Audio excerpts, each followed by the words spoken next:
हरे कृष्णा। श्रीमद् भागवतम कथा रूप। अभी तक हमने पढ़ा श्री कृष्ण का अप्रकट होना तथा पांडवों द्वारा वानप्रस्थ स्वीकार करना, पहला स्कंद। आज हम पढ़ेंगे महाराज परीक्षित ने किस प्रकार कलयुग का सामना किया, पहला स्कंद। पांडवों के गृह त्याग के पश्चात महाराज परीक्षित ब्राह्मणों के दक्ष मार्ग निर्देशन में पृथ्वी पर राज्य करने लगे। उन्होंने विराट के पुत्र उत्तर की पुत्री इरावती से विवाह किया। यद्यपि संबंध में इरावती उनकी ममेरी बहन थी, परंतु गोत्र अलग होने के कारण यह विवाह शास्त्र सम्मत था। इरावती ने 4 पुत्रों को जन्म दिया: जनमेजय, शुत्रसेन, उग्रसेन और भीमसेन द्वितीय।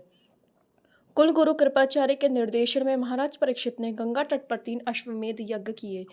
चूंकि उन दिनों पृथ्वीवासियों एवं देवताओं में अच्छे संबंध हुआ करते थे, इन यज्ञों में स्वर्ग के देवताओं ने भी भाग लिया। जब महाराज परीक्षित अपनी राजधानी हस्तिनापुर से पूरी पृथ्वी का नेतृत्व कर रहे थे, उसी दौरान कलयुग के लक्षणों ने उनके राज्य में प्रवेश करना आरंभ कर दिया। महाराज परीक्षित को यह समझते देर नहीं लगी कि उनके कुछ नागरिकों ने मांसाहार, व्यभिचार, जुआ और नशा करना आरंभ कर दिया है। वे जानते थे कि ये 4 कार्य हर प्रकार की कलह की जड़ हैं। यह देखकर उन्हें अत्यंत दुख हुआ, परंतु साथ ही एक क्षत्रिय होने के नाते वे दुष्टों के लिए संहार के मिले इस अवसर को प्राप्त करके उत्तेजित भी थे। सिंह ध्वजा से सुसज्जित तथा श्याम वर्ण वाले घोड़ों से युक्त अपने रथ पर आरूढ़ होकर उन्होंने अपनी सेना के साथ संपूर्ण विश्व पर अपनी विजय स्थापित करने के लिए हस्तिनापुर से प्रस्थान किया।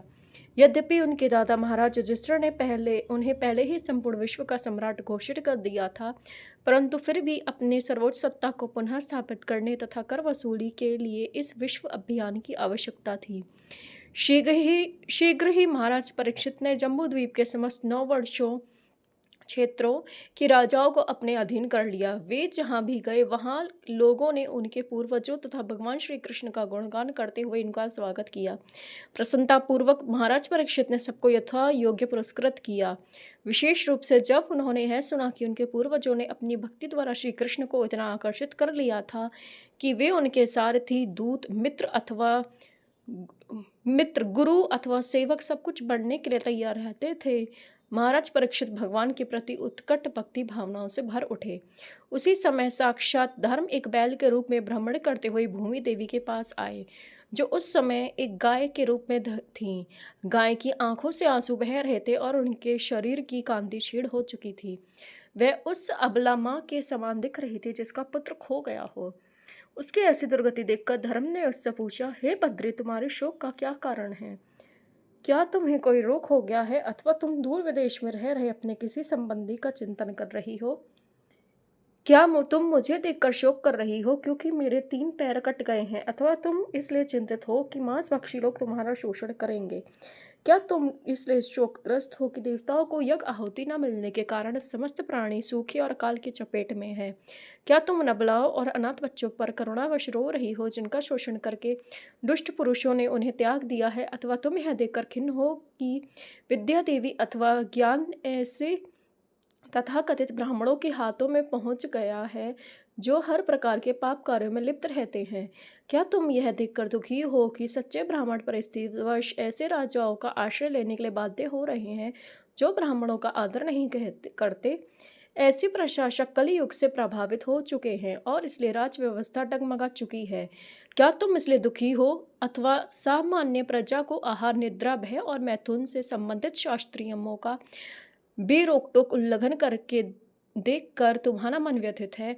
हे भूमि, भगवान श्री कृष्ण ने केवल तुम्हारे भार को कम करने के लिए ही अवतार लिया था, परंतु अब उनकी अनुपस्थिति में क्या तुम उनकी दिव्य लीलाओं का स्मरण करके दुखी हो और विरह की इस वेदना से गुजर रही हो? प्रतीत होता है मानो बलवान काल ने बलात् तुम्हारे सौभाग्य को तुमसे छीन लिया है और इसलिए अब तुम शोक संतप्त हो। गाय के रूप में भूमि देवी ने उत्तर दिया, हे धर्मदेव, भगवान श्री कृष्ण की कृपा से ही तुम अपने चारों पैरों पर खड़े रहकर फल फूल रहे थे। उन्हीं के प्रताप से संपूर्ण ब्रह्मांड आनंद से भर गया था। भगवान श्री कृष्ण ने पृथ्वी पर अपनी लीला को समाप्त कर दिया है और उनकी अनुपस्थिति में कली ने सर्वत्र अपना वर्चस्व बढ़ाना आरंभ कर दिया है। बस इसी को देखकर मैं व्यथित हूँ।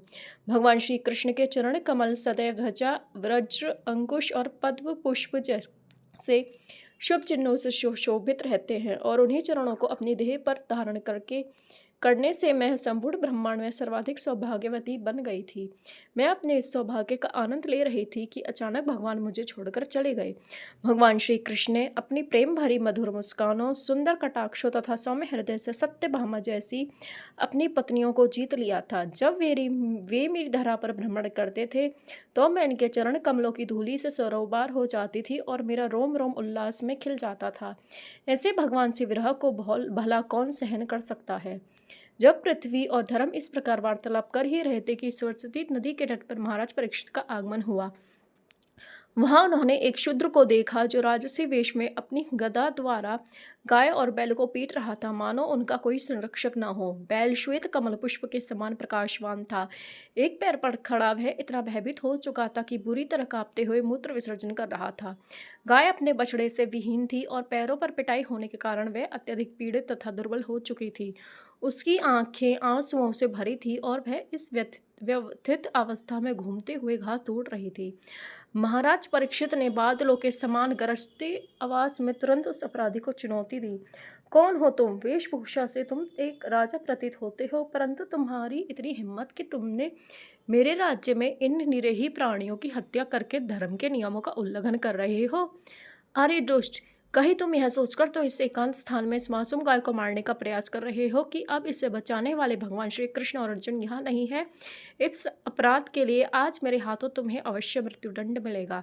तब महाराज परीक्षित ने बैल से पूछा, महोदय आप कौन हैं? क्या आप कोई सामान्य बैल है जिसके 3 पैर कट जाने पर वह केवल एक पैर पर चलने का प्रयास कर रहा है, अथवा आप कोई देवता है जो इतना शोचनीय रूप लेकर हमारे हृदय को व्यथित कर रहे हैं? हे सुरभिनंदन, अब तुम्हें भयभीत होने की आवश्यकता नहीं है। जब तक पृथ्वी के प्रशासन की बागडोर मेरे हाथों में है, तब तक यह शूद्र तुम्हारा शोषण नहीं कर सकेगा। यदि किसी राज्य में दुष्ट लोग निष्पाप प्राणियों को अनावश्यक आतंकित करती है, तो उसे राजा की ख्याति, उसकी आयु तथा भविष्य में अच्छा जन्म ये सब नष्ट हो जाते हैं। इसलिए राजा का सर्वप्रथम कर्तव्य प्रजा को कष्टों से मुक्त करना है। इसलिए आज मेरे हाथों इस क्रूरता का विनाश निश्चित है। महाराज परीक्षित बैल के मुख से कली की काली करतूत सुनना चाहते थे। उन्होंने बैल से पूछा, महोदय किसने आपके 3 पैरों को काटा है? कृपया मुझे बताइए कि किसने ऐसा जघन्य कार्य करके हमारे वंश की ख्याति को आज कलंकित किया है। निरपराध प्राणियों को आतंकित करने वाला व्यक्ति मेरे दंड से बच नहीं सकता है। वह चाहे देवलोक का निवासी भी क्यों ना हो, मैं उसे दंडित करने के लिए कटिबद्ध हूँ। धर्म ने उत्तर दिया, हे राजन, आपके वचन पांडवों के वंशज की पूरी तरह अनुरूप है। हे नरश्रेष्ठ, मेरे लिए अपने दुखों के कारण का सही अनुमान लगाना अत्यंत कठिन है, क्योंकि हमारे दुखों के स्रोत के विषय में विभिन्न मुनियों के विभिन्न मत हैं। भगवान का भक्त होने के कारण धर्म जानता था कि परमेश्वर की स्वीकृति के बिना कोई किसी को कष्ट नहीं दे सकता। यद्यपि उस परिस्थिति में पूरी तरह स्पष्ट था कि कली ही धर्म की पीड़ा का कारण है, परंतु फिर भी धर्म ने कली को अपनी इस दुर्दशा के एक साधन रूप में देखा। वह भली भांति परिचित था कि हमारे जीवन में आने वाले हर प्रकार के कष्ट हमारे ही पिछले पाप कर्मों के फल होते हैं। सीधे कली पर आरोप न लगाते हुए धर्म ने कहना जारी रखा, कुछ मुनियों का कहना है कि हम स्वयं अपने दुखों के कारण हैं, जबकि कुछ अन्यों के अनुसार दैवीय शक्ति इसके उत्तरदायी हैं, और कुछ का मानना है कि व्यक्ति के कर्म कारण हैं, जबकि सांसारिक भौतिकवादियों के अनुसार समस्त प्रकार के दुखों के पीछे केवल प्रकृति का हाथ है। हे राजन, आप स्वयं अत्यंत बुद्धिमान हैं। कृपया स्थिति का अवलोकन करके आप ही निर्णय लीजिए कि अपराधी कौन है। धर्म ने अपने दुखों के लिए कली की ओर उंगली नहीं उठाया और ना ही भगवान की ओर। वे जानते थे कि जीवात्मा के सुख दुख के लिए भगवान प्रत्यक्ष रूप से उत्तरदायी नहीं है।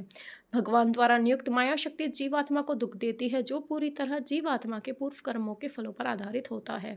भगवान के प्रति पूर्ण समर्पित भक्त भौतिक प्रकृति की प्रचंड यातनाओं से मुक्त होता है।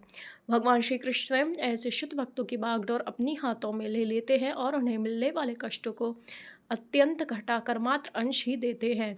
चूंकि भगवान की माया शक्ति ने धर्म को दुविधा भरी इस परिस्थिति में डाल दिया था और साथ ही कलयुग का प्रभाव भी बढ़ चला था, धर्म यह बताने से चूक गए कि उनके दुख वास्तव में भगवान की कृपा का ही एक रूप है।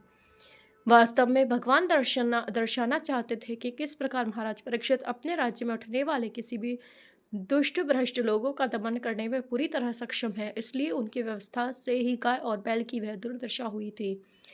बैल के सुवचनों को सुनकर महाराज परीक्षित अत्यंत संतुष्ट हो गए। उत्तर देते हुए उन्होंने कहा, तुम निश्चित ही धर्म के ज्ञाता हो।